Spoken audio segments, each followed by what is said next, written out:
Revista Espírita, Jornal de Estudos Psicológicos, Ano 3º, 1860.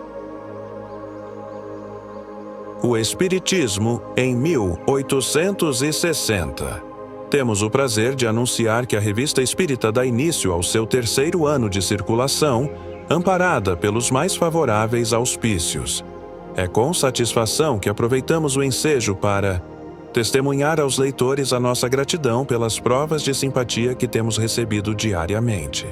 Só isso já seria motivo suficiente de encorajamento. Caso não encontrássemos na própria natureza e no objetivo de nossos trabalhos larga compensação moral às fadigas que lhes são consequentes. Tal é a multiplicidade desses trabalhos, aos quais nos consagramos inteiramente, que se torna impossível responder a todas as cartas de felicitações que nos chegam. Somos, pois, obrigados a dirigir-nos coletivamente aos seus autores, rogando-lhes que aceitem os nossos agradecimentos. Estas cartas, bem assim as numerosas pessoas que nos dão a honra de com elas conferenciar a respeito desses graves problemas, convencem-nos cada vez mais do progresso do Espiritismo verdadeiro, isto é, do Espiritismo compreendido em todas as suas consequências morais. Sem nos iludirmos quanto ao alcance de nossos trabalhos, o pensamento de haver contribuído, lançando alguns grãos na balança, é para nós doce satisfação, porquanto essas poucas sementes terão contribuído para despertar a reflexão. A prosperidade crescente da revista é um indício do favor com que é acolhida. Não nos cabe senão continuar a obra na mesma linha, já que vem recebendo a consagração do tempo, sem nos afastarmos da moderação, da prudência e das conveniências que sempre nos orientaram. Deixando aos nossos contraditores o triste privilégio das injúrias e do personalismo, não os seguiremos no terreno de uma controvérsia sem objetivo. Dizemos sem objetivo porque jamais os levaria à convicção. Ademais, seria pura perda de tempo discutir com pessoas que não têm a menor noção daquilo de que falam.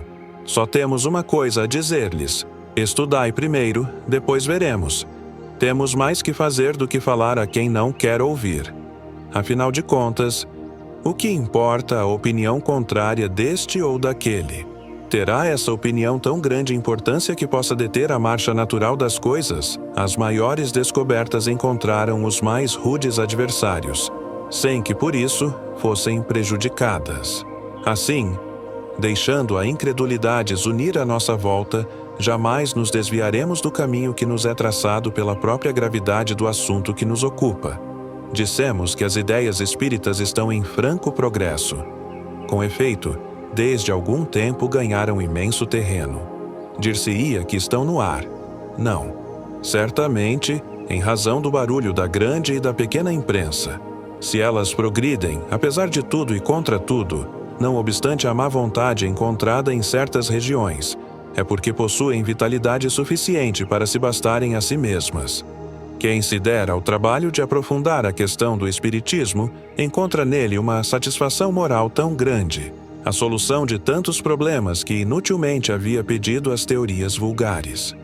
O futuro se desdobra à sua frente de maneira tão clara, tão precisa e tão lógica que a si mesmo confessa a impossibilidade de as coisas realmente não se passarem assim, já que um sentimento íntimo lhe dizia que assim deveria ser, é de causar admiração que não as tenha compreendido mais cedo. Desenvolvida, a ciência espírita nada mais faz que formular, tirar do nevoeiro ideias já existentes em seu foro íntimo. Daí por diante, o futuro se apresenta com objetivo claro, preciso, perfeitamente definido. Já não marcha ao sabor das ondas, vê o seu caminho. Não é mais esse futuro de felicidade ou de desgraça que a razão não podia compreender e que, por isso mesmo, o repelia. É um futuro racional, consequência das próprias leis da natureza, capaz de suportar o exame mais severo. Eis porque é feliz e como que aliviado de um imenso peso, o da incerteza, porquanto a incerteza é um tormento. Malgrado seu, o homem sonda as profundezas do futuro e não pode deixar de vê-lo eterno. Compara-o à brevidade e à fragilidade da existência terrestre. Se o futuro não lhe oferece nenhuma certeza, ele se atordoa, concentra-se no presente e, para o tornar mais suportável, entrega-se a todos os excessos. É em vão que a consciência lhe fala do bem e do mal. Diz a si mesmo: o bem é aquilo que me faz feliz. De fato, que motivo teria para ver o bem em outra parte? Por que suportar privações? Quer ser feliz e, para ser feliz, quer gozar. Gozar o que os outros possuem. Quer ouro, muito ouro. A ele se apega como a sua vida, porque o ouro é o veículo de todos os prazeres materiais. Que lhe importa o bem-estar do semelhante? O seu, antes de tudo, quer satisfazer-se no presente, por não saber se o poderá mais tarde, num futuro em que não acredita. Torna-se assim ávido, invejoso, egoísta e com todos esses prazeres não é feliz, porque o presente lhe parece muito curto. Com a certeza do futuro, tudo para ele muda de aspecto. O presente é apenas efêmero e o vê passar sem lamentar-se. É menos apegado aos prazeres terrenos, porque só lhe trazem uma sensação passageira, fugidia, que deixa vazio o coração. Aspira a uma felicidade mais duradoura e, consequentemente, mais real. E onde poderá encontrá-la senão no futuro? Mostrando-lhe, provando-lhe esse futuro, o Espiritismo o liberta do suplício da incerteza, e isso o torna feliz. Ora, aquilo que traz felicidade sempre encontra partidários.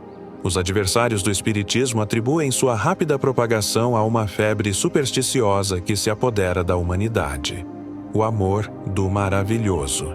Antes, porém, precisariam ser lógicos.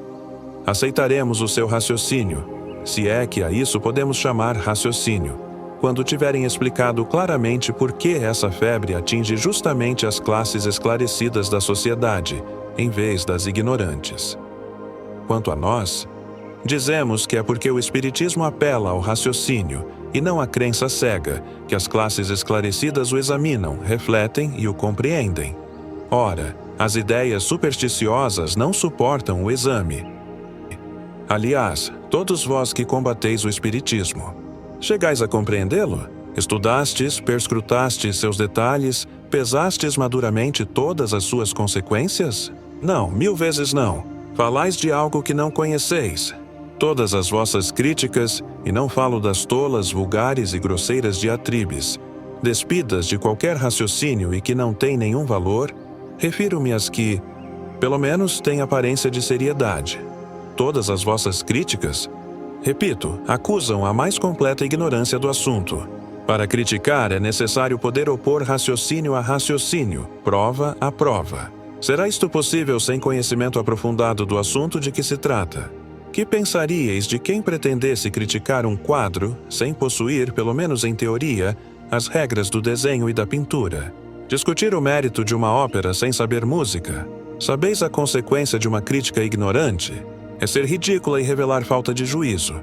Quanto mais elevada a posição do crítico, quanto mais ele se põe em evidência, tanto mais seu interesse lhe exige circunspeção, a fim de não vir a receber desmentidos, sempre fáceis de dar a quem quer que fale daquilo que não conhece. É por isso que os ataques contra o Espiritismo têm tão pouco alcance e favorecem o seu desenvolvimento em vez de detê-lo. Esses ataques são propaganda, provocam exame, e o exame só nos pode ser favorável porque nos dirigimos à razão. Não há um só artigo publicado contra a doutrina que não nos tenha proporcionado um aumento de assinaturas e de vendas de obras. O do Sr. Oscar Cometant, vídeo Siecle de 27 de outubro passado e nossa resposta na revista do mês de dezembro de 1859, provocou a venda, em poucos dias, na Casa Ledoyen, de mais de 50 exemplares da famosa sonata de Mozart, que custa 2 francos, preço líquido, segundo a importante e espirituosa observação do Sr. Cometant. Os artigos do Universo, de 13 de abril e 28 de maio de 1859. ver nossa resposta nos números da Páerden, revista de maio e julho de 1859, esgotaram rapidamente o que restava da primeira edição de O Livro dos Espíritos, bem como outros. Mas voltemos a coisas menos materiais. Enquanto não opuserem ao Espiritismo senão argumentos desta natureza, ele nada tem a temer. Repetimos que a principal fonte do progresso das ideias espíritas está na satisfação que proporcionam a todos que as aprofundam, e que nelas vem algo mais do que um simples passatempo. Ora, como antes de tudo todos querem a felicidade, não é de admirar que se liguem a uma ideia que os torna felizes. Dissemos em algum lugar que, tratando-se de espiritismo, o período da curiosidade passou, dando lugar ao da razão e da filosofia. A curiosidade tem tempo certo. Uma vez satisfeita, muda-se o objetivo por um outro. Já não se dá a mesma coisa com quem se dirige ao pensamento sério e à razão. O espiritismo progrediu principalmente a partir do momento em que passou a ser mais bem compreendido em sua essência íntima, desde que se viu o seu alcance, porque toca na corda mais sensível do homem, a de sua felicidade, mesmo neste mundo.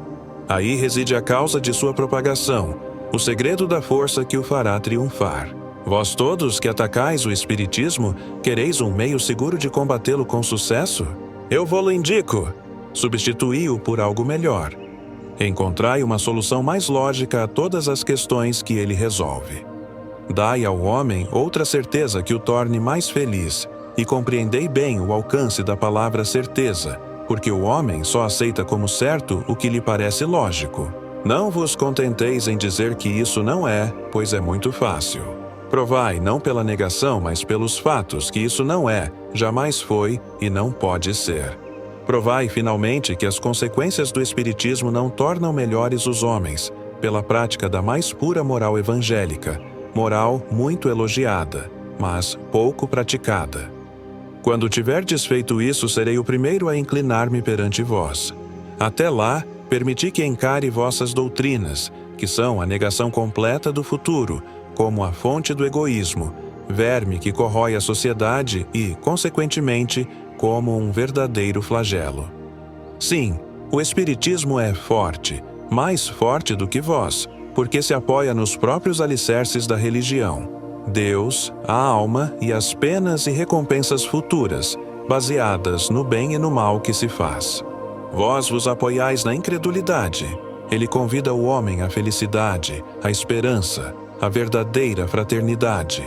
Vós lhe ofereceis o nada como perspectiva e o egoísmo como consolação. Ele tudo explica, vós nada explicais. Ele prova pelos fatos e vós nada provais. Como pretendeis que se vacile entre as duas doutrinas? Em resumo, constatamos, e cada um vê e sente como nós, que o Espiritismo deu um passo imenso no ano que findou, e esse passo é a garantia daquele que haverá de dar no ano que começa. Não somente o número de seus partidários aumentou consideravelmente, como uma notável mudança operou-se na opinião geral, mesmo entre os indiferentes. Disse que no fundo de tudo isso bem poderia haver alguma coisa, que não se deve ser apressado em julgá-lo. Os que assim agiam, dando de ombros, começam a temer o ridículo sobre si mesmos ao ligarem o próprio nome a um julgamento precipitado, que poderá ser desmentido. Deste modo, preferem calar-se e esperar. Sem dúvida, durante muito tempo, ainda haverá pessoas que, nada tendo a perder com a opinião da posteridade, procurarão denegri-lo. Umas por caráter ou por estado de ânimo, outras por cálculo. Mas nós nos acostumamos à ideia de ir ao hospício, desde que nos vejamos em boa companhia. E, como tantas outras, esta piada sem graça torna-se um lugar comum, com a qual ninguém se incomoda, porque no fundo desses ataques vê-se a mais absoluta falta de raciocínio. A arma do ridículo, essa arma que se diz tão terrível, se gasta evidentemente e tomba das mãos daqueles que a empunhavam. Acaso teria perdido o seu poder? Não, contanto que não desfira golpes em falso. O ridículo não mata senão o que é ridículo em si, tendo de sério apenas a aparência, porque fustiga o hipócrita e lhe arranca a máscara. Mas aquilo que é verdadeiramente sério só receberá golpes passageiros e sairá sempre triunfante da luta. Vede-se uma só das grandes ideias que foram ridicularizadas em sua origem pela turba ignorante e invejosa, caiu para não mais se erguer. Ora, o Espiritismo é uma das maiores ideias, porque toca na questão mais vital, a da felicidade do homem, e não se brinca impunemente com semelhante problema. Ele é forte porque tem suas raízes nas próprias leis da natureza e responde aos inimigos fazendo desde o início a volta ao mundo. Alguns anos mais e seus detratores, impotentes para combatê-lo pelo raciocínio, encontrar-se-ão de tal modo ultrapassados pela opinião dominante, de tal forma isolados que se verão forçados a calar ou a abrir os olhos à luz. O magnetismo perante a academia. Deixado à porta, o magnetismo entrou pela janela mediante um disfarce e um outro nome. Em vez de dizer, sou o magnetismo, o que provavelmente não lhe teria valido uma acolhida favorável, disse, chamo-me hipnotismo, do grego hipnos, sono. Graças a esse salvo-conduto, conseguiu entrar após 20 anos de paciência. Mas não perdeu por esperar, pois soube fazer-se introduzir por uma das maiores celebridades. Evitou cuidadosamente apresentar-se com seu cortejo de passes, de sonambulismo, de visão à distância, de êxtases que o teriam traído. Disse simplesmente, sois bons e humanos. Vosso coração sangra ao ver sofrer os vossos doentes. Procurais um meio de suavizar a dor do paciente, cortado pelo vosso escalpelo, mas o que empregais às vezes é muito perigoso. Eu vos trago um mais simples e que, em todo caso, não tem inconvenientes. Estava bem seguro de ser ouvido falando em nome da humanidade. E acrescentou, matreiro. Sou da família, pois devo a vida a um dos vossos. Pensava, não sem alguma razão, que essa origem não o prejudicaria. Se vivêssemos ao tempo da brilhante e poética Grécia, diríamos o magnetismo, filho da natureza e de um simples mortal, foi proscrito do Olimpo porque, ao fazer concorrência com Esculápio, feriu os interesses deste último, louvando-se de poder curar sem o seu concurso. Errou muito tempo pela terra, ensinando aos homens a arte de curar por meios novos. Desvendou ao vulgo uma porção de maravilhas que, até então, tinham sido misteriosamente escondidas nos templos. Mas aqueles cujos segredos havia revelado, desmascarando-lhe a charlatanice, o perseguiram a pedradas, de tal sorte que foi, ao mesmo tempo, banido pelos deuses e maltratado pelos homens. Nem por isso deixou de espalhar seus benefícios, aliviando a humanidade, certo de que um dia a sua inocência seria reconhecida e lhe fariam justiça. Teve um filho, cujo nascimento escondeu cuidadosamente, temeroso de lhe atrair perseguições. Ele o chamou hipnotismo. Este filho partilhou de seu exílio durante muito tempo, aproveitando-o para instruir-se. Quando o julgou suficientemente formado, disse-lhe, vai te apresentar no Olimpo. Abstente de dizer que és meu filho. Teu nome e um disfarce facilitarão o teu acesso. Esculápio te apresentará. Wetencom, meu pai? Esculápio, vosso inimigo mais encarniçado. Logo ele que vos proscreveu. E ele mesmo te estenderá a mão. Mas se me reconhecer, expulsar-me-á. Essa, se te expulsar, virás junto a mim e continuaremos nossa obra beneficente entre os homens, à espera de melhores dias. Mas fica tranquilo, tenho muita esperança. Esculápio não é mau. Quer, antes de tudo, o progresso da ciência. Caso contrário, não seria digno de ser o deus da medicina. Aliás, talvez eu tenha cometido algumas faltas para com ele. Ofendido por me ver denegrir, eu me exaltei e o ataquei sem consideração. Prodigalizei-lhe injúrias, ridicularizei-o, vilipendiei-o, chamei-o de ignorante. Ora, eis um meio deplorável de tratar os homens e os deuses. E seu amor próprio ferido irritou-se um instante contra mim. Não faças como eu, meu filho. Sê mais prudente e, sobretudo, mais atencioso. Se os outros não o forem para contigo, o erro será deles, e a razão, tua. Vai, filho meu, e lembra-te de que nada se obtém de alguém pela força. Assim falou o pai. O hipnotismo partiu timidamente para o Olimpo. Batia-lhe forte o coração quando se apresentou à soleira da porta sagrada. Mas, ó surpresa, o próprio Esculápio lhe estende a mão e o introduz. Eis, pois, o magnetismo no lugar. O que fará? Oh, não acrediteis na vitória definitiva. Ainda não nos encontramos sequer nas preliminares da paz. É uma primeira barreira derrubada. Eis tudo. Esse passo é importante, sem dúvida. Mas não penseis que seus inimigos vão confessar-se vencidos. O próprio Esculápio, o grande Esculápio, que o reconheceu por seus traços de família, abraçou de tal forma a sua defesa que seriam capazes de enviá-lo ao hospício. Vão dizer que é qualquer coisa, mas que seguramente não é magnetismo. Pois seja, não sofismamos com as palavras, será tudo o que quiserem. Mas, enquanto se espera, é um fato que terá consequências. Ora, eis essas consequências. Inicialmente vão ocupar-se somente do ponto de vista anestésico, do grego aesthesis, sensibilidade, e privativo, ou seja, privação geral ou parcial da faculdade de sentir. E isto em razão da predominância das ideias materialistas, pois ainda há tanta gente que, sem dúvida por modéstia, teima em se reduzir ao papel de manivela de espeto que, ao parar de funcionar, é atirada ao ferro velho, sem deixar vestígios. Assim, vão examinar o fato de todas as maneiras, ainda que por mera curiosidade. Vão estudar a ação das diferentes substâncias para produzir o fenômeno da catalepsia. Depois, um belo dia, reconhecerão que basta pôr o dedo, mas não é tudo. Observando o fenômeno da catalepsia, outros surgirão espontaneamente. Já foi notada a liberdade de pensamento durante a suspensão das faculdades orgânicas. Assim, o pensamento independe dos órgãos. Há, pois, no homem algo mais além da matéria. Ver-se-á a manifestação de faculdades estranhas. A vista adquirir uma amplitude insólita, transpondo os limites dos sentidos, todas as percepções modificadas. Numa palavra, é um vasto campo para observação e não faltarão observadores. O santuário está aberto, e esperamos que dele jorre a luz, a menos que o celeste Areópago não deixe a honra a ninguém, senão a ele mesmo. Nossos leitores haverão de apreciar bastante o notável artigo que o Sr. Victor Meunier, redator do Ami des Sciences, publicou sobre este interessante assunto, na revista científica hebdomadária do Siècle, de 16 de dezembro de 1859. O magnetismo animal, levado à academia pelo Sr. Broca, apresentado à ilustre associação pelo Sr. Velpeau, experimentado pelos Srs. Follin, Verneuil, Faure, Trousseau, de Nonvilliers, Nelaton, Azam, Curie-Robin, etc., todos cirurgiões dos hospitais. É a grande novidade do dia, as descobertas como os livros têm seu destino. A de que vamos tratar não é nova.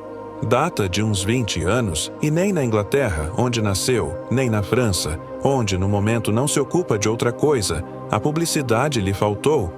Um médico escocês, o Dr. Braid, a descobriu e lhe consagrou todo um livro, Neurohypnology or the Rationale of Nervous Sleep, Considered in Relation with Animal Magnetism.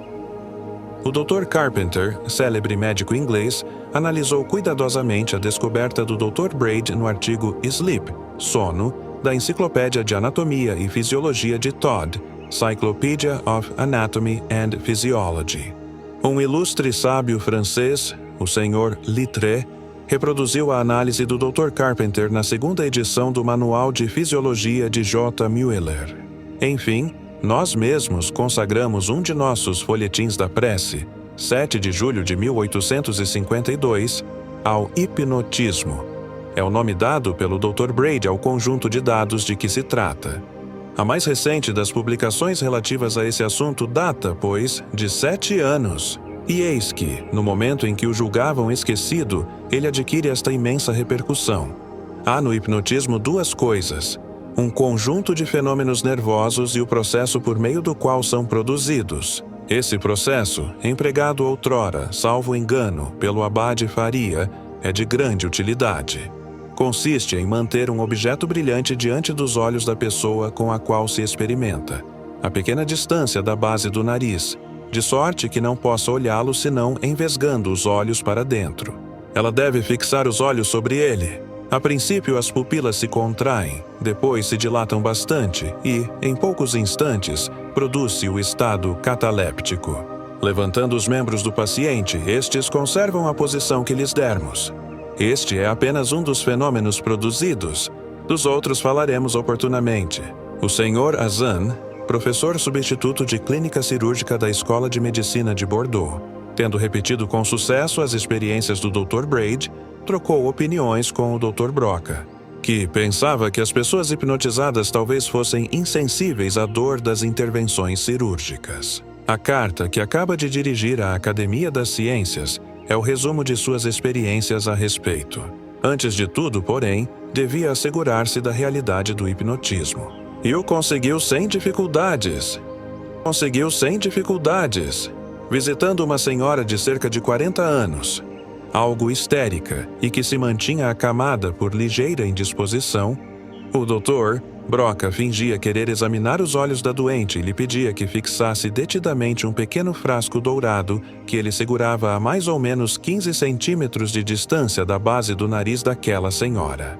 Ao cabo de 3 minutos, os olhos tornaram-se um pouco vermelhos, os traços imóveis, as respostas lentas e difíceis, mas perfeitamente racionais. O Dr. Broca levantou o braço da enferma e este se manteve na posição em que foi deixado. Submeteu os dedos às mais extremas situações e eles as conservaram. Beliscou a pele em vários lugares com certa força, mas a paciente nada parecia sentir. Catalepsia, insensibilidade. O Dr. Broca não levou adiante a experiência. Esta lhe havia ensinado o que queria saber. Uma fricção sobre os olhos, uma insuflação de ar frio na fronte trouxeram a doente ao estado normal. Não guardava a menor lembrança do que acabara de se passar.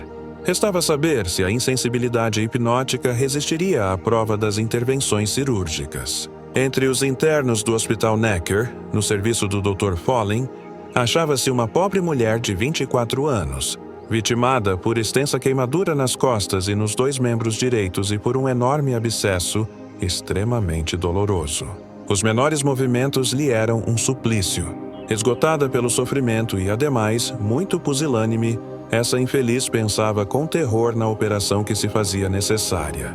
Foi nela que, de acordo com o Dr. Folin, o Dr. Broca resolveu completar a prova do hipnotismo. Colocaram-na sobre um leito em frente à janela, prevenindo-a de que iam fazê-la dormir. Ao cabo de 2 minutos, suas pupilas se dilatam. Levantado quase verticalmente acima do leito, seu braço esquerdo fica imóvel. Ao 4º minuto, suas respostas são lentas e quase penosas, mas perfeitamente sensatas. No 5º minuto, o Dr. Folin espeta a pele do braço esquerdo e a doente nem sequer se mexe. Nova espetadela mais profunda, que produz sangramento e a mesma impassibilidade. Erguem o braço direito que fica no ar. Então, as cobertas são levantadas e afastados os membros inferiores para pôr à mostra a sede do abscesso. A doente não esboça reação e disse com tranquilidade que, sem dúvida, irão prejudicá-la. Ao ser aberto o abscesso, um fraco grito foi o único sinal de reação de sua parte e durou menos de 1 segundo. Nem o menor tremor nos músculos da face ou dos membros, nem um só estremecimento nos braços, sempre elevados verticalmente acima do leito. Um pouco injetados, os olhos estavam largamente abertos. O rosto tinha a imobilidade de uma máscara. Levantado, o pé esquerdo mantém-se suspenso. Tiram o corpo brilhante, uma luneta. A catalepsia persiste. Pela 3ª vez picam o braço esquerdo. O sangue goteja e a operada nada sente. Há 13 minutos que o braço guarda a posição que lhe foi dada. Enfim, uma fricção nos olhos, uma insuflação de ar fresco despertam a jovem senhora quase subitamente. Relaxados, os braços e a perna esquerda caem de repente na cama. Ela esfrega os olhos, readquire a consciência, de nada se lembra e surpreende-se de que a tenham operado. A experiência havia durado 18 a 20 minutos. O período de anestesia, de 12 a 15. Tais são, em resumo, os fatos essenciais comunicados pelo Sr. Broca à Academia das Ciências. Já não são mais isolados. Grande número de cirurgiões de nossos hospitais teve a honra de repeti-los e o fizeram com sucesso. O objetivo do Dr. Broca e de seus distintos colegas era e deveria ser cirúrgico. Esperemos tenha o hipnotismo como meio de provocar a insensibilidade, todas as vantagens dos agentes anestésicos, sem deles guardar os inconvenientes. Mas a medicina não é de nossa alçada e, para não sair de suas atribuições, nossa revista não deve considerar o fato senão sob o ponto de vista fisiológico. Depois de haver reconhecido a veracidade do Dr. Braid sobre o ponto essencial, sem dúvida ter-se-á que verificar tudo que respeita a este estado singular, ao qual ele dá o nome de hipnotismo. Os fenômenos que ele lhe atribui podem ser classificados da seguinte maneira: exaltação da sensibilidade. O olfato é levado a um grau de acuidade que, no mínimo, se iguala ao observado nos animais de melhor faro. A audição torna-se igualmente muito penetrante. O tato adquire, sobretudo em relação à temperatura, uma incrível delicadeza. Sentimentos sugeridos. Ponde o rosto, o corpo ou os membros do paciente na atitude que convém à expressão de um sentimento particular e logo o estado mental correspondente é despertado. Assim, colocando-se a mão do hipnotizado sobre sua cabeça, ele se endireita espontaneamente, inclinando para trás. Seu porte é o do mais vivo orgulho. Se nesse momento se lhe curvar para frente a cabeça, fletindo levemente o corpo e os membros, o orgulho dará lugar à mais profunda humildade. Afastando delicadamente os cantos da boca, como no riso, logo se produz uma tendência alegre. O mau humor entra em campo imediatamente quando se faz as sobrancelhas convergirem para baixo. Ideias provocadas. Levantai a mão do paciente acima da cabeça e fleti os dedos sobre a palma. Logo é suscitada a ideia de subir, de se balançar ou puxar uma corda. Se, ao contrário, forem os dedos fletidos, deixando o braço pendente, provoca-se a ideia de levantar um peso. Se os dedos forem fletidos e o braço levado à frente como para dar um soco, surge a ideia de lutar boxe. A cena se passa em Londres. Incremento da força muscular. Se quiser suscitar uma força extraordinária num grupo de músculos, basta sugerir ao paciente a ideia da ação que reclama essa força e assegurar-lhe que o pode realizar com a maior facilidade, caso queira. Diz o Dr. Carpenter. Vimos um dos pacientes hipnotizados pelo Dr. Braid. Notável pela pobreza de seu desenvolvimento muscular, levantar, com o auxílio de seu dedo mínimo, um peso de 14 quilos e fazê-lo girar em volta da cabeça, com a única garantia de que o peso era tão leve como uma pluma. Limitamo-nos por hoje à indicação deste programa. Aos fatos a palavra, as reflexões virão mais tarde. O espírito de um lado, o corpo do outro. Conversa com o espírito de uma pessoa viva. Nosso distinto colega, o Sr. Conde de R. C., dirigiu-nos a seguinte carta, datada de 23 de novembro último. Senhor Presidente, ouvi dizer que médicos, entusiastas de sua arte e desejosos de contribuírem para o progresso da ciência, tornando-se úteis à humanidade, legaram, por testamento, os seus corpos ao escalpelo das salas anatômicas. A experiência a que assisti da evocação de uma pessoa viva, sessão da Sociedade de 14 de outubro de 1859. Não me pareceu muito instrutiva, por se tratar de uma coisa muito pessoal. Pôr em comunicação um pai vivo com a filha morta. Pensei que aquilo que os médicos fizeram pelo corpo, um membro da sociedade poderia fazer pela alma, ainda em vida, pondo-se à vossa disposição para um ensaio desse gênero. Talvez pudesseis, preparando as perguntas antecipadamente, que desta vez nada teriam de pessoal, obter novas luzes sobre o fato do isolamento da alma e do corpo. Aproveitando de uma indisposição que me retém em casa, venho oferecer-me como paciente para estudo, se estiverdes de acordo. Portanto, caso não haja contraordem, na próxima sexta-feira deitar-me-ei às 9 horas e penso que às 9:30 podereis chamar-me, etc. Aproveitamos a oferta do Sr. Conde de R. C. com tanto mais interesse quanto, pondo-se à nossa disposição, pensávamos que seu espírito se prestaria de bom grado às nossas pesquisas. Por outro lado, sua instrução, a superioridade de sua inteligência, o que, abrindo parênteses, não o impede de ser um excelente espírita, e a experiência que adquiriu em suas viagens em torno do mundo, como capitão da Marinha Imperial, faziam que esperássemos de sua parte uma apreciação mais justa de seu estado. De fato, não nos enganamos. Em consequência, tivemos com ele as duas conversas que se seguem, a primeira, a 25 de novembro, e a segunda, a 2 de dezembro de 1859. Sociedade, 25 de novembro de 1859. 1. Evocação, resposta. Estou aqui. 2. Neste momento tendes consciência do desejo que manifestastes de ser evocado? Resposta: perfeitamente. 3. Em que lugar vos achais aqui? Resposta: entre vós e o médium. 4. Vede-nos tão claramente como quando assistis pessoalmente às nossas sessões? Resposta: mais ou menos, embora um pouco velado. Ainda não durmo bem. 5. Como tendes consciência de vossa individualidade aqui presente, ao passo que vosso corpo está no leito?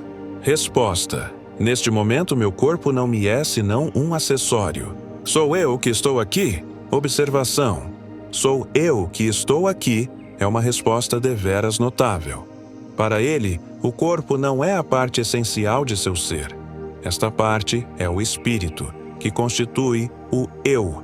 O seu eu e o seu corpo são duas coisas distintas. 6.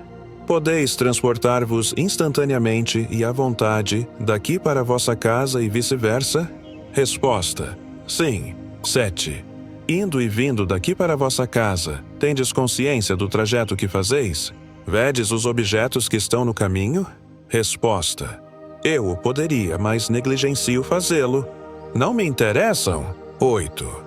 O estado em que vos encontrais é semelhante ao de um sonâmbulo. Resposta: não completamente. Meu corpo dorme, ou seja, está mais ou menos inerte. O sonâmbulo não dorme. Suas faculdades estão modificadas, mas não aniquiladas. 9. O espírito evocado de uma pessoa viva poderia indicar remédios, como um sonâmbulo? Resposta: se os conhecer, ou caso se ache em contato com um espírito que os conheça, sim. Do contrário, não. 10. A lembrança de vossa existência corporal está claramente presente em vossa memória? Resposta: muito clara. 11. Poderíeis citar algumas de vossas ocupações mais destacadas do dia? Resposta: poderia, mas não o farei, e lamento ter proposto esta pergunta. Ele havia pedido que lhe dirigissem uma pergunta desse gênero como prova. 12. É como espírito que lamentais ter proposto esta questão? Resposta: como espírito. 13. Por que o lamentais? Resposta: porque melhor compreendo quanto é justo que, na maior parte dos casos, seja proibido fazê-lo. 14. Poderíeis descrever o vosso quarto de dormir? Resposta: certamente. E o do porteiro também? 15. Pois bem, descrevei, então, um deles. Resposta: eu disse que poderia, mas poder não é querer. 16. Qual a doença que vos retém em casa? Resposta: a gota. 17. Há um remédio para a gota? Se o conheceis, poderíeis indicá-lo, pois prestaríeis um grande serviço? Resposta: poderia, mas me guardarei de fazê-lo. O remédio seria pior que o mal. 18. Pior ou não? Quereis indicá-lo, mesmo que não venhais a vos servir dele? Resposta: há vários, entre os quais o lírio verde. Observação: ao despertar, o senhor de reconheceu jamais ter ouvido falar do emprego desta planta como específico antigotoso. 19. Em vosso estado atual, veríeis um perigo que poderia correr um amigo e poderíeis vir em seu auxílio? Resposta: poderia. Inspirá-lo-ia, se ouvisse a minha inspiração e, ainda com mais proveito, se fosse médium. 20. Desde que o evocamos por vossa vontade, e que vos pondes à nossa disposição para estudos, tende a bondade de descrever, o melhor possível, o estado em que vos encontrais agora. Resposta: estou no estado mais feliz e mais satisfatório que se possa experimentar.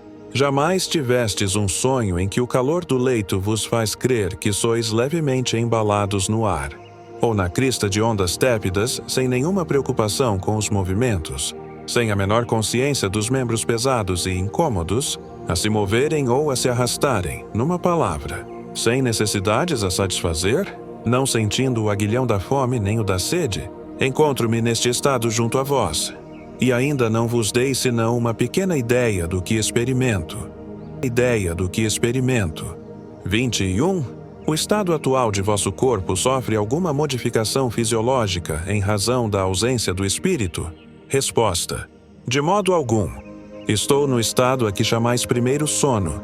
Sono pesado e profundo que todos experimentamos e durante o qual nos afastamos do corpo. Observação: O sono, que não era completo no começo da evocação, estabeleceu-se pouco a pouco, em consequência do próprio desprendimento do espírito, que deixa o corpo no maior repouso. 22.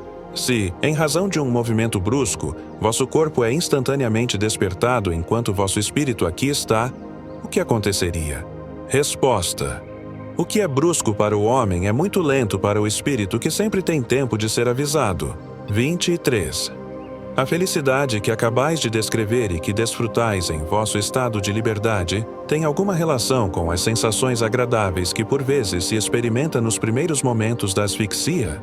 O Senhor S., que involuntariamente teve a satisfação de as experimentar, vos dirige esta pergunta. Resposta: ele não está de todo errado. Na morte por asfixia, há um instante análogo àquele de que fala, mas somente o espírito perde a lucidez, enquanto aqui ela é consideravelmente aumentada. 24. Vosso espírito prende-se ainda por um laço qualquer ao vosso corpo? Resposta: sim, e disso guardo perfeita consciência. 25. A que podeis comparar este laço? Resposta: a nada que conheçais, senão a uma luz fosforescente para vos dar uma ideia, se o pudesseis ver, mas que em mim não produz nenhuma sensação. 26. A luz vos afeta da mesma maneira? Tem a mesma tonalidade que vedes pelos olhos? Resposta: absolutamente, porque os olhos me servem de alguma sorte como janelas de meu cérebro. 27. Percebeis os sons tão distintamente? Resposta: mais ainda, já que percebo muitos outros que vos escapam. 28. Como transmitis o pensamento ao médium? Resposta: atuo sobre sua mão para lhe dar uma direção que facilito por uma ação sobre o cérebro. 29. Utilizai-vos das palavras do vocabulário que ele tem na cabeça ou indicais as palavras que deve escrever? Resposta: uma coisa e outra, conforme a conveniência. 29.2. Se tivesseis por médium alguém que desconhecesse a vossa língua e a dele vos fosse desconhecida, um chinês, por exemplo, como faríeis para ditar-lhe? Resposta: isso seria mais difícil. Talvez impossível. Em todo caso, só seria possível com uma flexibilidade e uma docilidade muito raras de encontrar. 30. Um espírito, cujo corpo estivesse morto, experimentaria a mesma dificuldade para se comunicar por um médium completamente estranho à língua que falava em vida? Resposta: talvez menor, mas ela existiria sempre. Acabo de dizer que, conforme o caso, o espírito dá ao médium as suas expressões, ou toma-as dele. 31. Vossa presença aqui fatiga o corpo? Resposta: absolutamente. 32. Vosso corpo sonha? Resposta: não. É justamente por isso que não se cansa. A pessoa da qual falais experimentaria por seus órgãos impressões que se transmitiam ao espírito. Era isto que a fatigava. Nada experimento de semelhante. Observação: ele faz alusão a uma pessoa de que se falava no momento e que, em semelhante situação, tinha dito que seu corpo se fatigava, e havia comparado seu espírito a um balão cativo, cujas sacudidelas abalam o poste que o retém. No dia seguinte, o Sr. He, de C, contou-nos haver sonhado que se achava na sociedade entre nós e o médium. Evidentemente, é uma lembrança da evocação. É provável que no momento da pergunta não sonhasse, pois respondeu negativamente. Também é possível e mais provável que, não sendo o sonho senão uma lembrança da atividade do espírito, na verdade não é o corpo que sonha, desde que não pensa. Ele, pois, respondeu negativamente, sem saber se, uma vez desperto, seu espírito se recordaria. Se o corpo tivesse sonhado quando seu espírito estava ausente, é que o espírito teria tido uma dupla ação. Ora, ele não poderia estar ao mesmo tempo na sociedade e em sua casa. 33. Vosso espírito se acha no estado em que se encontrará quando estiverdes morto? Resposta: mais ou menos a mesma coisa por causa do laço que o prende ao corpo. 34. Tendes consciência das existências anteriores? Resposta: muito confusamente. Eis aí uma diferença de que me esquecia. Após o desprendimento completo que se segue à morte, as lembranças são muito mais precisas. Atualmente são mais completas do que durante a vigília, mas não suficientes para poder especificá-las de modo mais inteligível. 35. Se, ao despertar, vos mostrassem vossos escritos, teríeis consciência das respostas que acabais de dar. Resposta: poderia identificar alguns de meus pensamentos, mas muitos outros não encontrariam nenhum eco em meu pensamento quando acordado. 36. Poderíeis exercer sobre o corpo uma influência de tal forma intensa que fosse capaz de o despertar? Resposta: não. 37. Poderíeis responder a uma pergunta mental? Resposta: sim. 38. Vede-nos espiritualmente ou fisicamente? Resposta: de ambos os modos. 39. Poderíeis ir visitar o irmão de vosso pai, que dizem estar numa ilha da Oceania, e, como marinheiro, poderíeis precisar a posição dessa ilha? Resposta: não posso nada disso. 40. Que pensais agora de vossa interminável obra e seu objetivo? Resposta: penso que devo prossegui-la com o mesmo objetivo. É tudo quanto posso dizer. Tudo quanto posso dizer. Observação: ele havia desejado que lhe fizessem essa pergunta, relativa ao importante trabalho que empreendia sobre a marinha. 41. Ficaríamos muito contentes se dirigisseis algumas palavras aos vossos colegas, uma espécie de pequeno discurso. Resposta: já que tenho oportunidade, aproveito-a para vos afirmar a minha fé no futuro da alma, que a maior falta que os homens podem cometer é procurar provas e provas. Isto, quando muito, é perdoável nos homens que se iniciam no conhecimento do Espiritismo.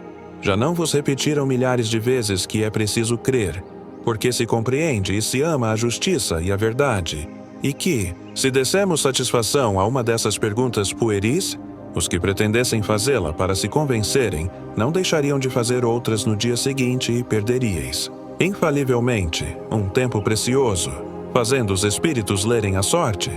Eu o compreendo agora muito melhor do que quando desperto e vos posso dar um sábio conselho. Quando quiserdes obter tais resultados, dirigi-vos aos espíritos batedores e às mesas falantes que, nada tendo de melhor a dizer, podem ocupar-se de tais manifestações. Perdoai-me a lição, mas tenho necessidade dela e não me aborreço de a dar a mim mesmo.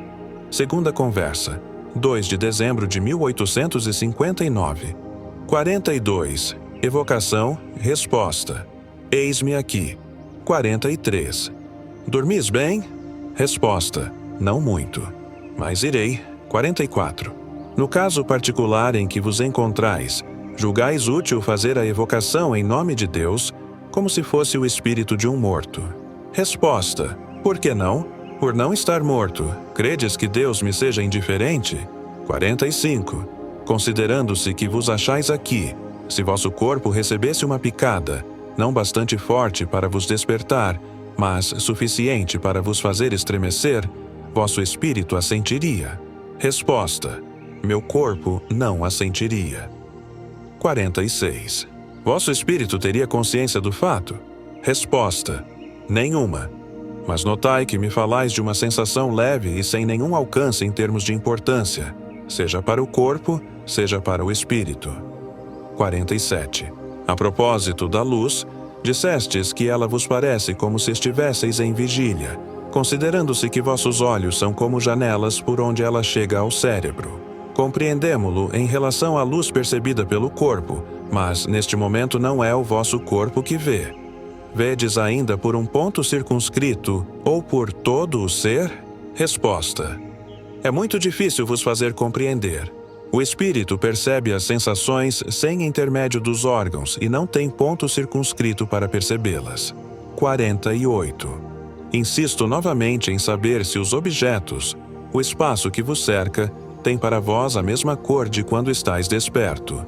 Resposta: para mim, sim, porque meus órgãos não me enganam. Mas certos espíritos encontrariam nisso grandes diferenças. Vós, por exemplo, percebeis os sons e as cores de modo muito diverso. 49. Percebeis os odores? Resposta: também melhor que vós. 50. Fazeis diferença entre a luz e a obscuridade? Resposta: diferença sim, mas para mim a obscuridade não é como para vós. Vejo perfeitamente no escuro. 51. Vossa vista penetra os corpos opacos? Resposta: sim, 52. Poderíeis ir a um outro planeta? Resposta: isto depende. 53. De que depende? Resposta: do planeta. 54. A que planeta poderíeis ir? Resposta: aos que estão aproximadamente no mesmo grau da Terra. 55. Vede os outros espíritos? Resposta: muitos e ainda, observação. Uma pessoa que o conhece intimamente, presente à sessão, disse que essa expressão lhe é muito familiar, vendo nisso, assim como em toda a forma da linguagem, uma prova de identidade. 56. Vede-os aqui? Resposta: sim, 57. Como constatais sua presença? Por uma forma qualquer? Resposta: por sua forma própria, isto é, por seu perispírito. 58. Vedes algumas vezes os vossos filhos e podeis falar-lhes? Resposta: vejo-os e lhes falo frequentemente. 59.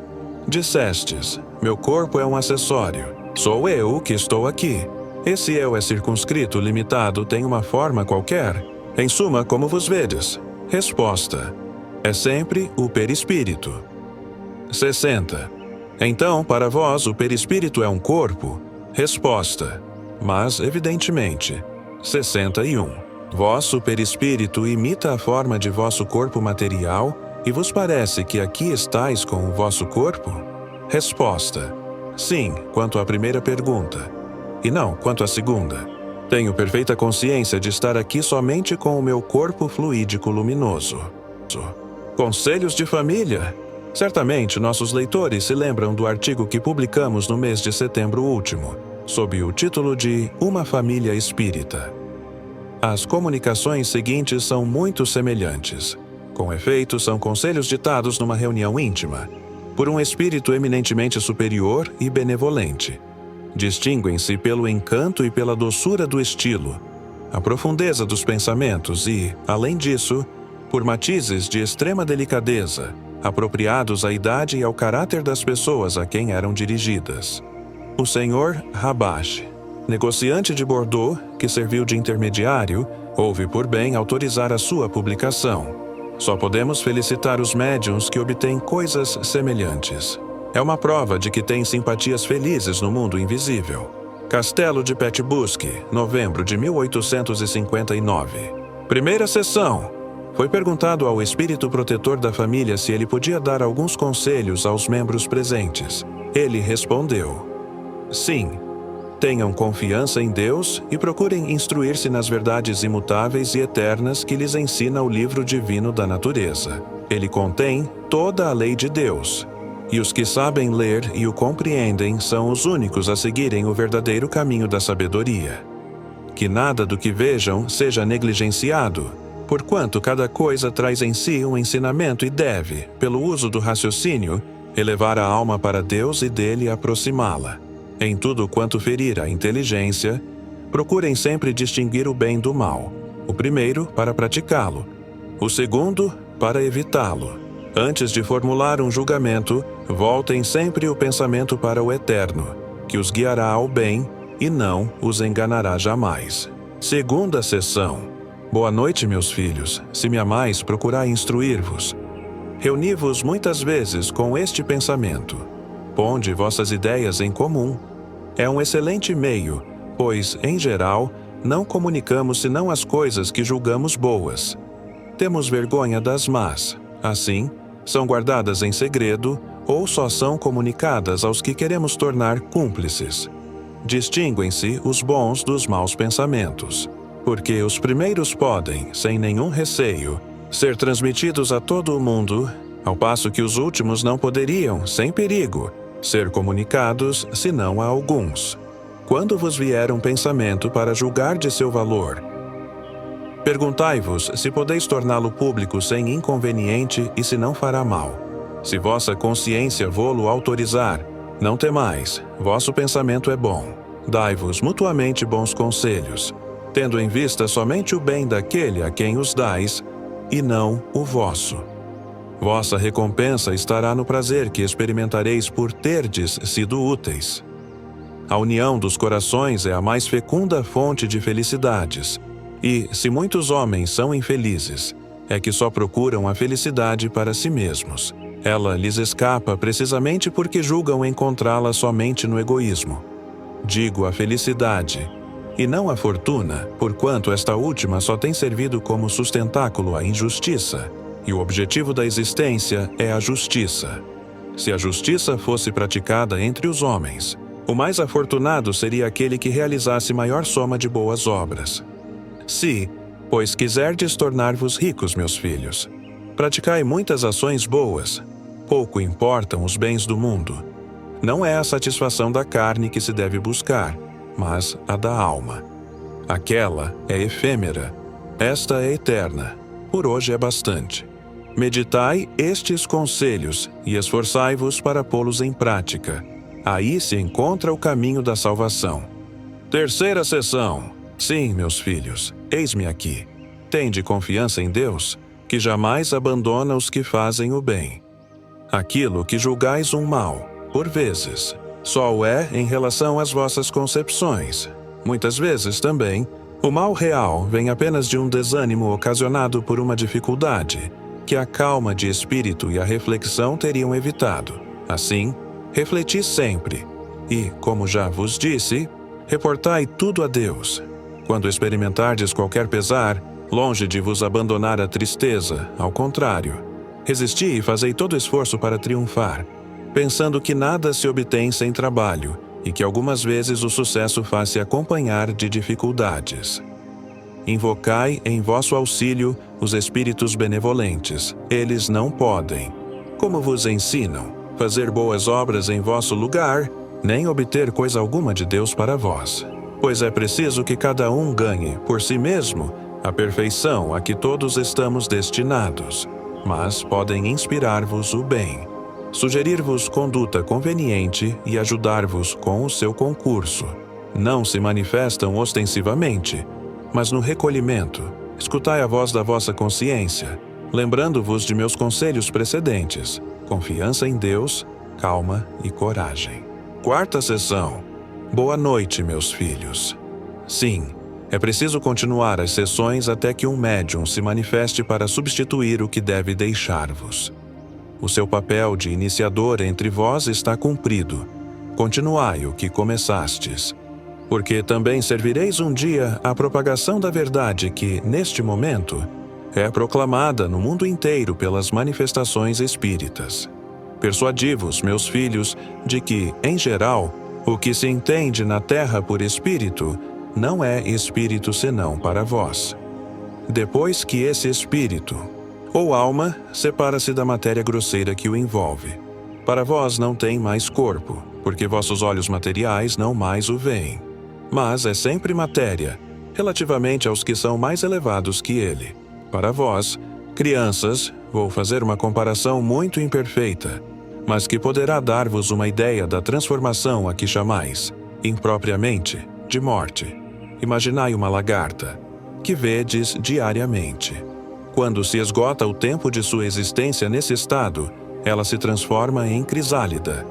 Passa ainda algum tempo como tal e depois, chegado o momento, despoja-se de seu invólucro grosseiro e dá origem a uma borboleta, que voa. Ora, a lagarta, ao deixar sua natureza inferior, representa o homem que morre. A borboleta simboliza a alma que se eleva. A lagarta arrasta-se no chão. A borboleta voa para o céu. Mudou de matéria, mas ainda é material. Se a lagarta raciocinasse, não veria a borboleta que, entretanto, teria saído da carapaça apodrecida da crisálida. Portanto, o corpo não pode ver a alma, mas a alma, envolvida pela matéria, tem consciência de sua existência, e o próprio materialista, por vezes, o sente interiormente. Então, seu orgulho o impede de concordar e fica com sua ciência sem crença, sem se elevar, até que finalmente lhe chegue a dúvida. Nem tudo, porém, está acabado, porque nele a luta é maior. Será apenas uma questão de tempo, porque, meus amigos, lembrai-vos de que todos os filhos de Deus foram criados para a perfeição. Felizes os que não perdem tempo pelo caminho. A eternidade compõe-se de 2 períodos: o da prova, que poderia chamar-se de incubação, e o da eclosão, ou entrada na vida verdadeira, que chamais a felicidade dos eleitos? Quinta sessão. Meus caros filhos, vejo com satisfação que começais a refletir nos avisos e conselhos que vos dou. Sei que para o atual desenvolvimento de vossa inteligência há, simultaneamente, muito assunto para reflexão. Contudo, devo aproveitar a ocasião que se apresenta. Dentro de alguns dias, esse meio não mais estará à minha disposição, e era necessário ferir a vossa imaginação de maneira a vos sugerir o desejo de continuar as vossas sessões, até que algum de vós pudesse substituir o médium atual. Espero que essas poucas sessões, sobre as quais vos incito a meditar demoradamente, tenham bastado para vos despertar a atenção e o desejo de aprofundar mais esse vasto campo de investigações. Tomai por regra jamais buscar a satisfação da vã curiosidade, e sim de vos instruir e de vos aperfeiçoar. É inútil vos preocupardes com a diferença que possa existir entre o que vos ensinarei e o que sabeis ou julgais saber. Cada vez que vos for dada uma instrução, perguntai se é justa e se responde às exigências da consciência e da equidade. Quando a resposta for afirmativa, não vos inquieteis por saber se concorda com o que vos tiver sido dito. Que vos importa isto? O importante é o justo, o consciencioso e o equitativo. Tudo quanto reúne essas condições é de Deus. Obedecer a uma boa consciência, não fazer senão coisas úteis, evitar todas quanto, não sendo más, não tenham utilidade. Eis o essencial, porque fazer algo de inútil já é fazer o mal. Evitai escandalizar. Mesmo pelo vosso aperfeiçoamento, há situações em que a simples vista de vossa mudança pode produzir um mau efeito. Assim, por exemplo, a luz do dia não poderia, sem perigo, ferir de súbito a vista de um homem encerrado num cárcere escuro. Que o vosso progresso, então, não seja entregue à investigação, senão conforme vos aconselhar a sabedoria. Aperfeiçoai-vos sempre. Só o vereis quando for tempo. Aqueles para quem escrevo este conselho o compreendem sem que eu tenha de ser mais explícito. Sua consciência lhes dirá: coragem, pois, e perseverança são as únicas leis do sucesso. Observação: o último conselho não poderia ter aplicação geral. Evidentemente, o espírito teve um objetivo especial, como ele próprio o disse. Do contrário, poderíamos enganar-nos quanto ao sentido e ao alcance de suas palavras. As Pedras de Java, Bruxelas, 9 de dezembro de 1859.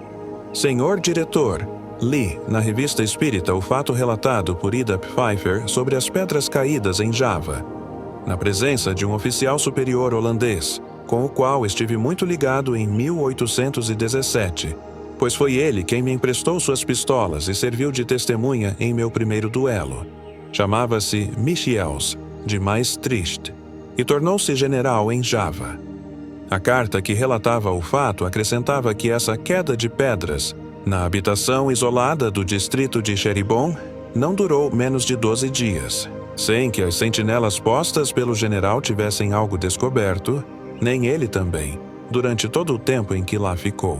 Essas pedras, formadas de uma espécie de pedra-pomes, pareciam criadas no ar, a alguns pés do teto. Com elas, o general mandou encher vários cestos. Os habitantes vinham buscá-las para fazer amuletos e mesmo remédios.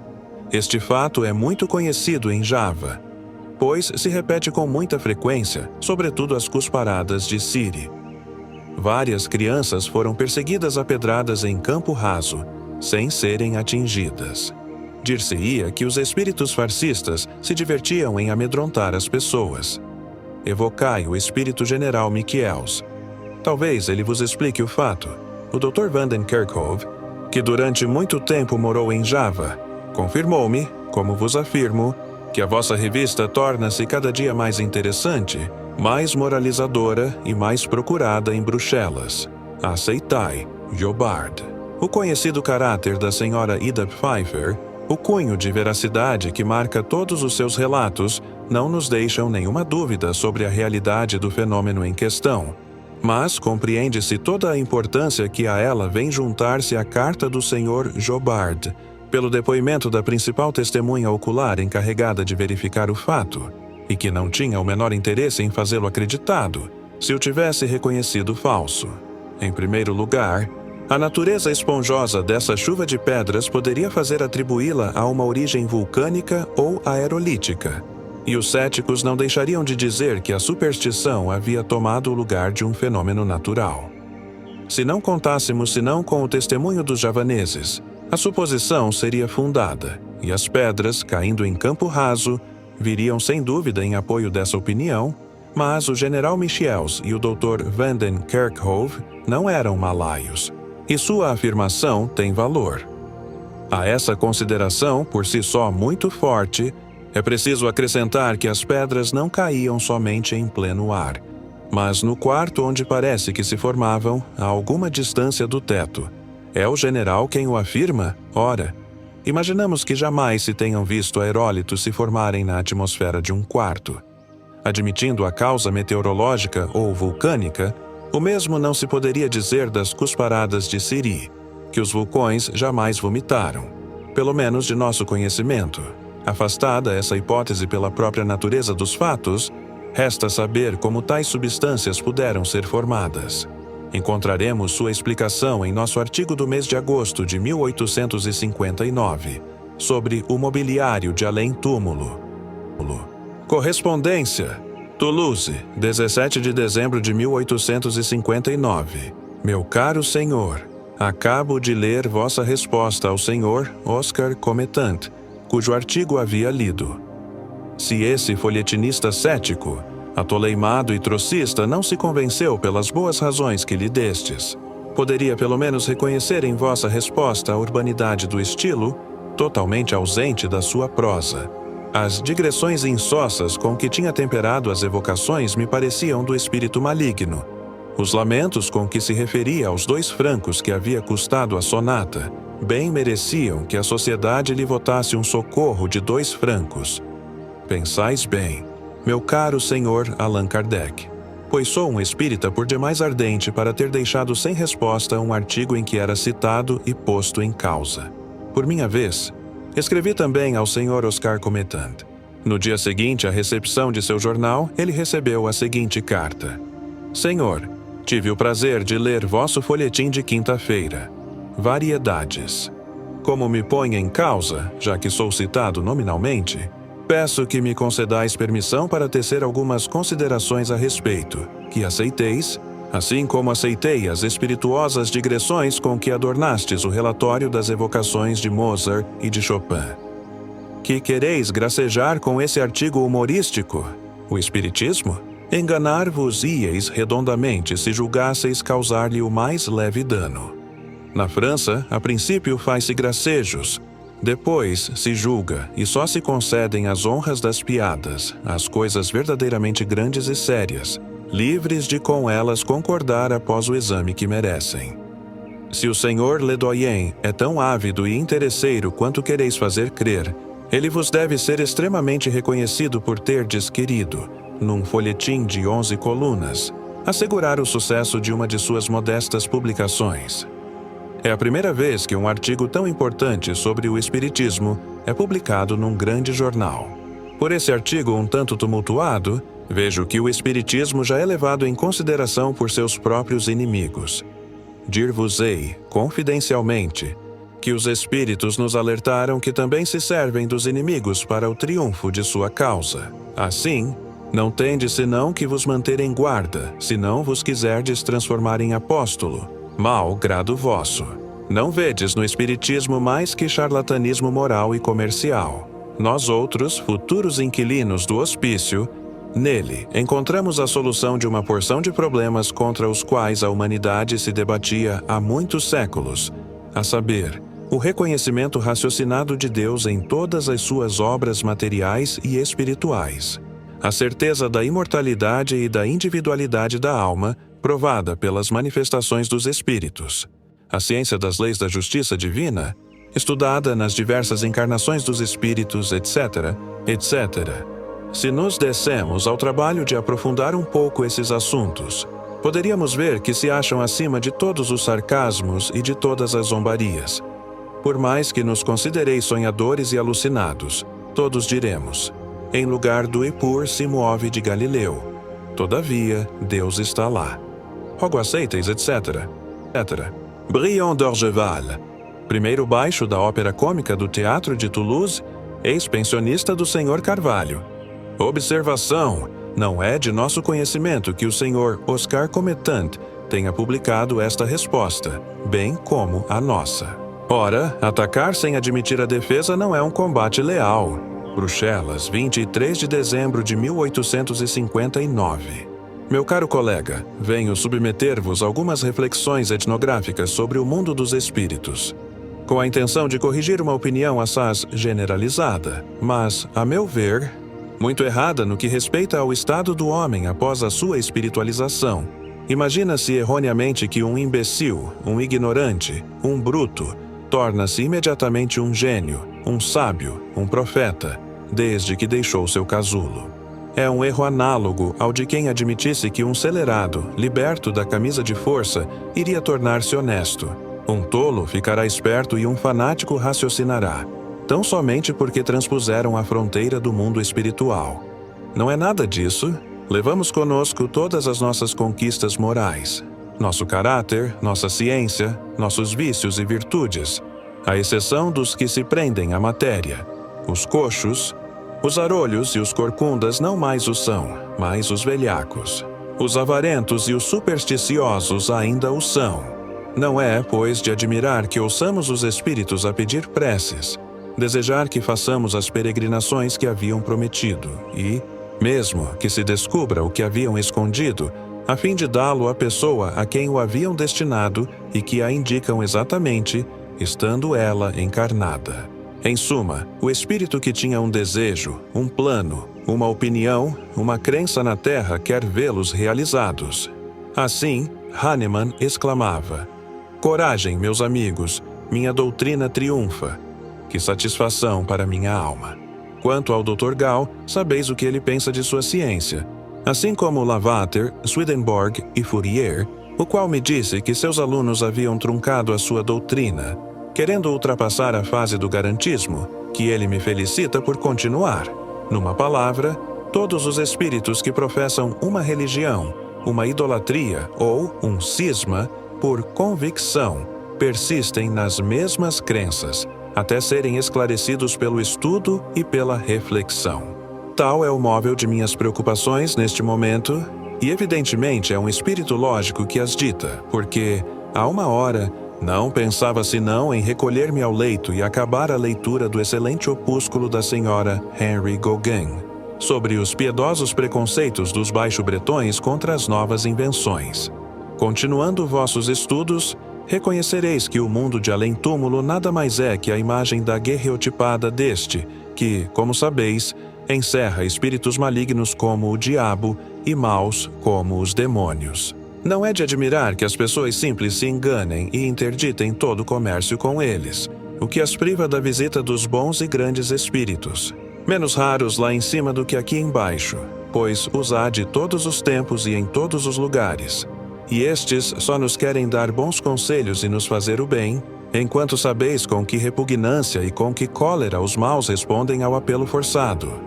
Mas o maior, o mais raro de todos os espíritos, aquele que vem apenas 3 vezes durante a vida de um globo, o Espírito Divino, o Espírito Santo, enfim, não obedece às evocações dos pneumatólogos. Vem quando quer, Spiritus flat ubi vult, o que não quer dizer que não envie outros para lhe preparar o caminho. A hierarquia é uma lei universal, tudo é como tudo, aliás, como entre nós. O que mais retarda o progresso das boas doutrinas, que a perseguição não deixa avançar, é o falso respeito humano. Há muito tempo teria o magnetismo triunfado se o Senhor X e o Senhor N, em vez de darem o nome e o endereço das pessoas para referências, como dizem os ingleses, houvessem dito: quem é esse Senhor M que se esconde? Aparentemente um mentiroso.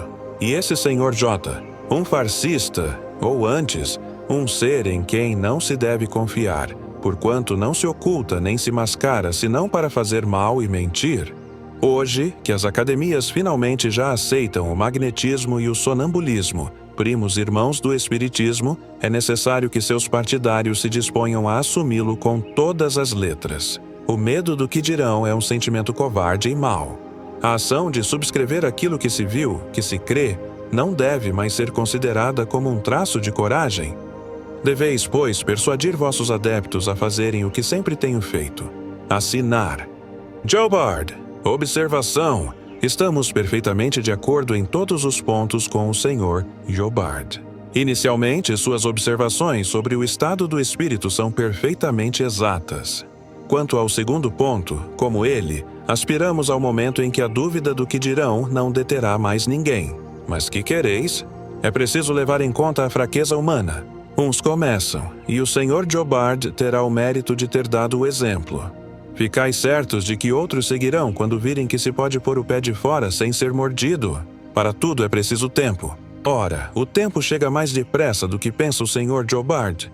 A reserva que temos na publicação dos nomes é motivada por razões de conveniência, pelo que não temos, até o momento, senão que nos felicitar. Mas, enquanto esperamos, constatamos um progresso muito sensível na coragem de opinião. Diariamente, vemos pessoas que, há bem pouco tempo ainda, apenas ousavam confessar-se espíritas. Hoje, o fazem abertamente nas conversas e sustentam teses sobre a doutrina, sem se preocuparem minimamente com os epítetos grosseiros com que as presenteiam. É um passo imenso. O resto virá. Eu o disse no começo. Mais alguns anos e se verá uma nova mudança. Em pouco tempo, dar-se-á com o espiritismo o que se deu com o magnetismo. Até há bem pouco tempo, não era senão entre quatro paredes que se ousava dizer que se era magnetizador. Hoje é um título que honra. Quando estiverem perfeitamente convencidos de que o espiritismo não queima, dir-se-ão espíritas, sem mais receio do que se dizer frenologista, homeopata, etc. Estamos num momento de transição e as transições jamais se fazem bruscamente. Boletim da Sociedade Parisiense de Estudos Espíritas. Sexta-feira, 2 de dezembro de 1859. Sessão particular. Leitura da ata da sessão de 25 de novembro. Pedidos de admissão. Cartas do Sr. L. Benardac, de São Petersburgo, e da Sra. Elisa Johnson, de Londres, que pedem para fazer parte da sociedade como membros titulares. Comunicações diversas. Leitura de duas comunicações dadas ao Sr. Boucher, antigo reitor da Academia, médium escrevente, pelo espírito duquesa de Longueville, a respeito da visita que esta última acaba de fazer, como espírito a Port Royal des Champs. Essas duas comunicações são notáveis pelo estilo e elevação dos pensamentos.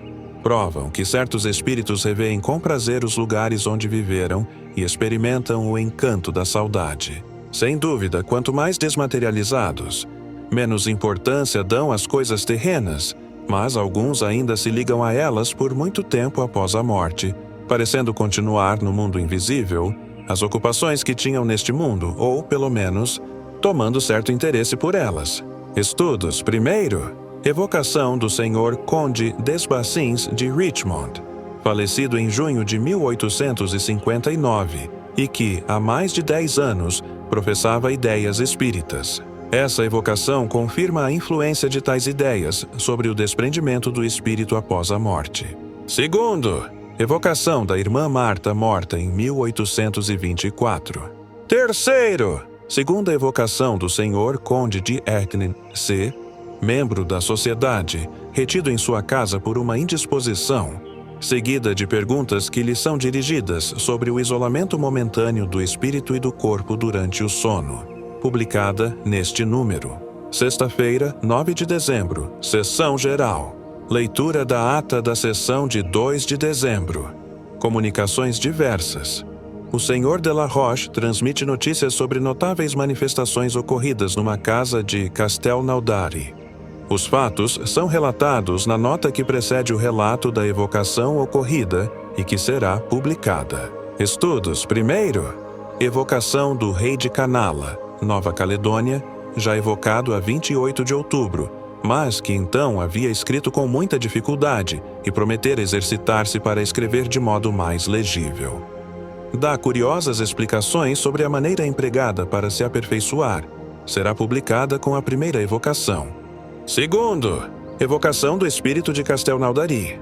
Manifesta-se por sinais de viva cólera, sem nada poder escrever. Quebra 7 ou 8 lápis, vários dos quais são lançados com força sobre os assistentes, e sacode violentamente o braço do médium. São Luís dá informações interessantes sobre o estado e a natureza desse espírito que, diz ele, é da pior espécie e está numa das mais infelizes situações. Será publicada com todas as outras comunicações relativas ao assunto. Terceiro, 4 comunicações espontâneas são obtidas simultaneamente. A primeira, de São Vicente de Paulo, pelo Sr. Rose. A segunda, de Charlet, pelo Sr. Didier Filho, dando sequência ao trabalho iniciado pelo mesmo espírito. A terceira, de Melanchthon, pelo Sr. Collin.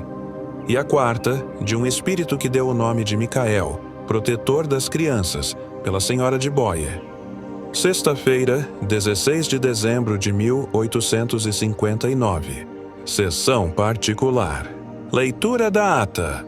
Admissões. São admitidos como membros titulares o Sr. L. Benadak, de São Petersburgo, e a Sra. Elisa Johnson, de Londres, apresentados a 2 de dezembro. Pedidos de admissão. O Sr. Forbes, de Londres, oficial engenheiro, e a Sra. Forbes, de Florença, escreveram pedindo para fazer parte da sociedade como membros titulares. Relatório e decisão adiados para o dia 30 de dezembro. Designação de 6 comissários que deverão revezar-se em serviço nas sessões gerais até 1º de abril, sem que haja necessidade de designar um deles para cada sessão. Terão, além disso, a incumbência de assinalar as infrações que os ouvintes estranhos possam cometer contra o regulamento, por ignorarem as exigências da sociedade, a fim de advertir os membros titulares que lhes houverem dado cartas de apresentação. Por proposta do Sr. Allan Kardec, a sociedade decide que, doravante, o boletim da sociedade será publicado em suplemento da revista, para que essa publicação não prejudique as matérias habituais do jornal. Em consequência dessa adição, cada número será aumentado de cerca de 4 páginas, cujas despesas correrão por conta da sociedade. O Sr. Lesourde propõe que, quando houver 5 sessões num mês, a 5ª seja consagrada a uma sessão particular, adotado. O mesmo membro também propõe que, quando um novo membro for admitido, seja oficialmente apresentado aos outros membros da sociedade, a fim de que não venha como um estranho, adotado. O Sr. Tiri observa que espíritos sofredores muitas vezes reclamam o socorro da prece para lhes suavizar as penas, mas, como podem ser perdidos de vista, propõe que em cada sessão o presidente lhes lembre os nomes, adotado. Comunicações diversas. Primeira, carta do Sr. Jobard de Bruxelas, confirmando com detalhes circunstanciados o fato das manifestações de Java, relatadas pela Sra. Ida Pfeiffer e publicadas na revista de dezembro. Ele as obteve do próprio general holandês, ao qual estava ligado e que era encarregado de vigiar a casa onde as coisas se passavam, sendo consequentemente testemunha ocular. Publicada neste número. Segunda, leitura de uma comunicação do espírito de Castelnaudary, obtida pelo Sr. e pela Sra. Forbes, ouvintes da última sessão. São fornecidos detalhes circunstanciados e interessantes sobre esse espírito, bem assim os acontecimentos que se passaram na casa em questão. Várias outras comunicações foram dadas sobre o mesmo assunto e serão reunidas as obtidas na sociedade e publicadas quando a série estiver completa. Terceira, leitura de uma notícia sobre a Senhora Xavier, médium vidente. Esta senhora não vê à vontade, mas os espíritos se apresentam a ela espontaneamente. Apesar de não estar em sonambulismo nem em êxtase, em certos momentos fica num estado particular que reclama maior calma e muito recolhimento. De tal forma que, interrogada quanto ao que vê, aquele estado se dissipa imediatamente e ela não vê mais nada. Como conserva uma lembrança completa, mais tarde poderá dar-se conta do que viu. Foi assim, por exemplo, que, entre outras, viu a irmã Marta, no dia em que foi evocada e a descreveu de maneira a não deixar nenhuma dúvida sobre a sua identidade. Na última sessão, ela também viu o espírito de Castelnaudary, vestindo uma camisa rasgada, um punhal na mão, as mãos ensanguentadas. A sacudir fortemente o braço do médium durante suas tentativas para escrever, a cada vez que São Luís aparecia e lhe ordenava que escrevesse, tinha uma espécie de sorriso embrutecido nos lábios. Depois, quando lhe falaram de prece, a princípio parece que não compreendeu, mas, logo depois da explicação dada por São Luís, precipitou-se de joelhos. O rei de Canala e as comunicações espirituais. O rei de Canala lhe apareceu com a cabeça de um branco. Tinha os olhos azuis, bigodes e costeletas grisalhas, mãos de negro, braceletes de aço, um costume azul, o peito coberto por uma porção de objetos que ela não pôde distinguir bem. Esta aparência, disse ele, deve-se ao fato de, entre a existência anterior, da qual falou, e a última, ter sido ele soldado na França, ao tempo de Luís XV. Era uma consequência de seu estado relativamente adiantado. Pediu para voltar entre seu povo, a fim de, como chefe, ali introduzir as ideias de progresso. A forma que tomou e a aparência meio selvagem, meio civilizada, são destinadas a vos mostrar, sob nova face, as que o espírito pode dar ao perispírito, com um fim instrutivo e como indício dos diferentes estados pelos quais passou.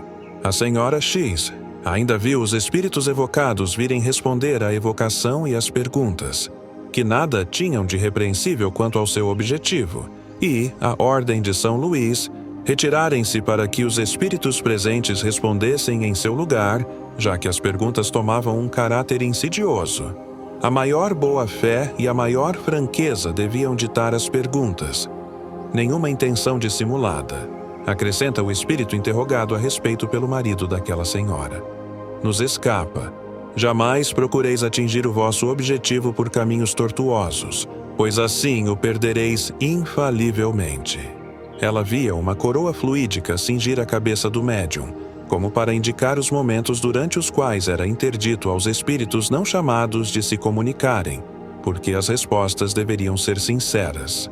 Mas, desde que a coroa era retirada, via todos os espíritos intrusos a disputar, de algum modo, o lugar que lhes deixavam.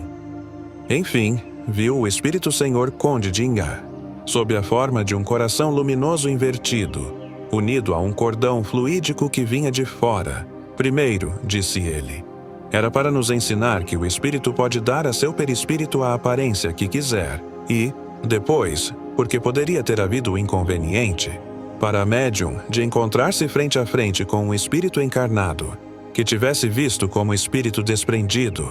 Mais tarde esse inconveniente terá diminuído ou desaparecido. Estudos. Primeiro, evocação de Charlotte. Segundo, 3 comunicações espontâneas são obtidas simultaneamente. A primeira, de Santo Agostinho, pelo Senhor Rose. Explica a missão do Cristo e confirma um ponto muito importante, explicado por Arago, sobre a formação do globo. A segunda, de Charlet, pelo Sr. Didier Filho, continuação do trabalho começado. E a terceira, de Joinville, que assina em velha ortografia, Amy Delois, pela senhorita Huet. Sexta-feira, 23 de dezembro de 1859. Sessão geral. Leitura da ata e dos trabalhos da sessão de 16 de dezembro. Pedidos de admissão. Cartas dos senhores Demange e Suave, negociantes em Paris apresentados como membros titulares. Relatório e decisão adiados para a sessão de 30 de dezembro. Comunicações diversas. Primeira, leitura de uma evocação particular, feita pela senhora D.B., do espírito que por ela se comunicou espontaneamente na sociedade, sob o nome de Paul Mifet, no momento em que ia reencarnar-se. Essa evocação, que apresenta um interessante quadro da reencarnação e da situação física e moral do espírito nos primeiros instantes de sua vida corporal, será publicada. Segunda, carta do Sr. Paul Netz, sobre os fatos que determinaram a posse, pelos cartuchos, das ruínas do castelo de Vauvert, situado no bairro do Observatório, em Paris, ao tempo de Luís IX. Disse que no castelo se passavam cenas diabólicas, que cessaram desde que os monges ali se instalaram. Interrogado sobre esses fatos, São Luís respondeu que deles tem perfeito conhecimento, mas que se tratava de charlatanice. Estudos. Primeiro, perguntas e problemas morais diversos, dirigidos a São Luís sobre o estado dos espíritos sofredores, serão publicados. Segundo, evocação de John Brown. Terceiro, 3 comunicações espontâneas. A primeira, pelo Sr. Rose, assinada pelo Espírito de Verdade, contendo diversos conselhos à sociedade. A segunda, de Charlet, pelo Sr. Didier Filho, continuação do trabalho começado. E a terceira, sobre os espíritos que presidem as flores, pela Sra. de B. Allan Kardec,